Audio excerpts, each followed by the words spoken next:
Welcome to the HigherEdJobs Podcast, a brief moment for listener mail edition. I'm Andy Hibble, the Chief Operating Officer and one of the co-founders of HigherEdJobs. And I'm Kelly Sherwin, the Director of Editorial Strategy. And we're joined today by Matt Trainum, a good friend of the podcast. Hi, Matt. Thanks for coming back. Great to have you here. Well, hey, it's great to be here. So thanks for having me. So the question that we are going to cover today is from a listener that says, how do you overcome the challenge of competing against an internal or interim candidate? Well, first, I want to flip this a little bit and ask if it is really a challenge. I want to come from that perspective because I think we start with this idea that that's going to be a really difficult situation and we build up for ourselves a mental challenge around it. And I'm just not convinced it is. I'm not convinced it is. So I want to start with a little mind check about, is it really a challenge? Are we tripping ourselves up by focusing on things we can't control? And what good does it do to really think in that direction? So that's just a general overall question that will linger as we talk some more about this. That said, there's a couple things here that I think about when I come upon this situation or when I'm talking to friends who come upon this situation. First, I want to read the tea leaves a little bit. Is the job widely posted? Are they on HigherEdJobs, or is this just on their own website? Are they listed for 2 weeks and they're down? Or are they having the job posted for 3 or 4 weeks? So in other words, are they meeting their legal or internal policy requirement for posting, or are they going beyond that? Are they paying a search firm? All of those can be indications that they are really serious about their search. And so you can read the tea leaves a little bit, and then you can decide, hey, is it worth continuing in a process if I know there's a strong internal candidate? So that's a first few thoughts. I love the fact that you start with the whole mental mind check. I think that's a great space to start with. I think the truth is that you can never control other candidates. I mean, you could ask this question, how do you overcome the challenge of a super competitive other candidate? You do what you always do as a candidate, which is you show up with your absolute best self, delivering as good as you can. You prepare thoroughly for the conversation, and you come with your game face on. And you come as a candidate who's excited and eager to be there. There's a bit of a red herring of this question to me of it's going to be a mountain we cannot overcome. And I don't buy that. And I think a lot of it is our own approach that we bring to it. You'll never know the other candidates in the pool. You'll never know how serious they are. So there might be an internal candidate that everyone else doesn't like. There might be an internal candidate, by the way, that everyone likes except for the hiring authority. And so I go into these conversations and I think, what does the hiring authority need? And that takes me to two things. One is I might talk about how I'm different than whoever might be internal or whoever else I might imagine in the pool. So again, kind of expanding this to how do I present myself versus other candidates? How well can I talk about the unique qualifications and contributions that I bring? So I might talk about those differences. And then on the flip side, and you can pull this off, I might minimize those differences. What is the appeal to an internal candidate? I'll ask that of my colleagues here, y'all. What is the appeal of an internal candidate? What do you think? They might know the institution. They might have, a little bit more background info. Right. So what can you share that can minimize that? You've got a very short learning curve. You make relationships quickly. You're ready to act on day one. One of the things I've observed in selection processes is, and I mean this with I guess an open heart, people believe what you tell them. And so if you tell them, hey, I'm ready to act on day one, and I adjust really quickly, not only will they write that down if there's some sort of form in front of them, they write down things like that, but they will remember it and they will go, well, this person's new here, but they're ready to act on day one. And I think that can compensate for the fact that they're not internal. So I like this idea of talking about how you're different than the internal person might be. You're coming with a lot of different perspectives. You're breaking the mold some. You're not stuck in the defined way of doing things. There's a lot of benefits to not being internal or in an interim role. There's a lot of them. So if I was in this position, I would be thinking about those. And at the same time, I'd be minimizing the differences that people might be, the positives that they might see in an internal candidate. I would be putting those in my column as well. I love that. Control what you can control. Read the tea leaves. Differentiate yourself. Focus on the positives. These are all fantastic, Matt. Yeah, and ultimately you make a decision. Is this worth my time? Right. I mean, I have seen jobs in my time that were posted for 14 days and I got my application in, or actually I didn't get my application in. On day 15, they were gone. And I still sent my application into whatever place I could send it.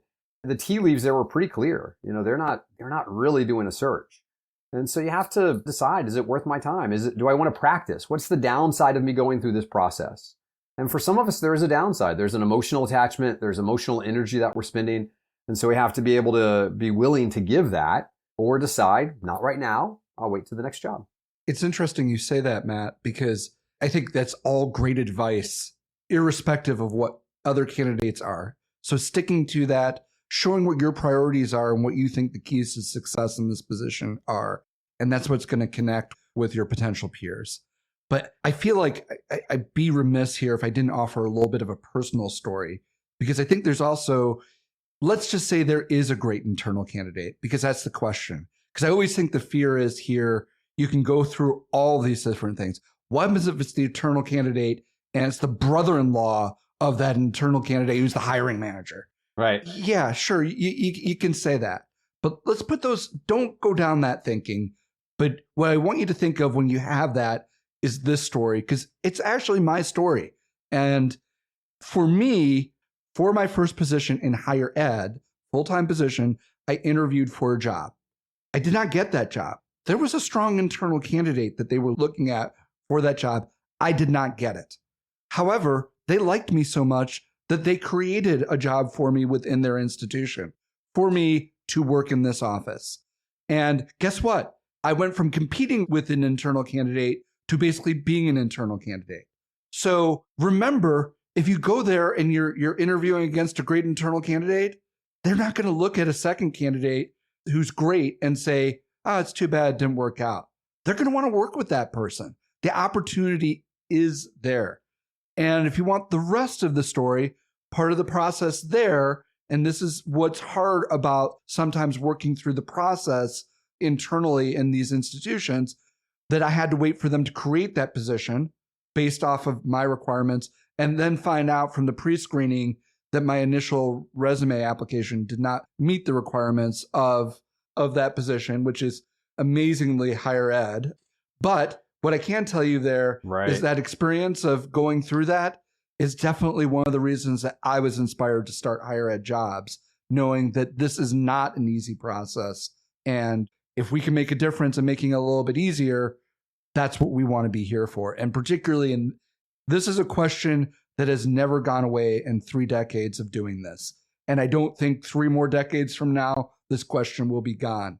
You as the candidate are the only person who can make this question go away in your head. Nobody else is going to give you an answer that satisfies you other than yourself. Oh my God, Andy, I love it. I was in a search a while back and I asked, is there an internal candidate? And they said no. And I was like, okay, great. And so last time I ever asked it, because I realized if they had said yes, what would I do differently? How would I act? And how would my job is to show up and demonstrate that I can meet what the organization needs at that moment, that I can fill that gap. And if someone else can do it better, great. I've not gotten jobs that I thought I would be great for, and I've had to get to the place of understanding that hiring authority knows what they're looking for and has to go for it, and they make a different choice. That's okay. I'm going to show up. I'm going to be my best candidate. Andy, I like it. I'm not going to let other candidates get in my head. It's not where I want them to be. Matt, I was thinking the same thing. If I knew there was an internal candidate, would I do anything differently? And the answer should be no. So I'm so glad you said that.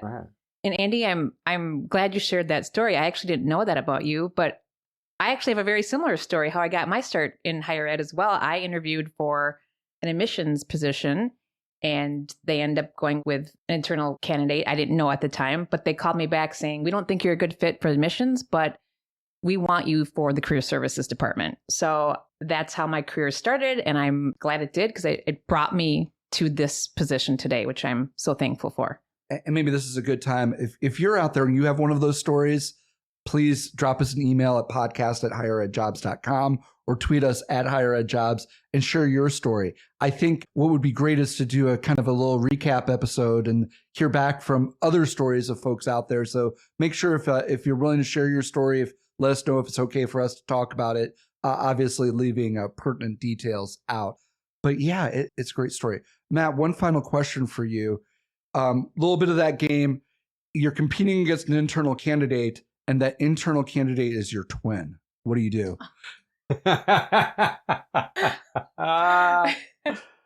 Well, it's something about Thanksgiving dinner is going to show up at some point in the answer here. I love that question. Thank you.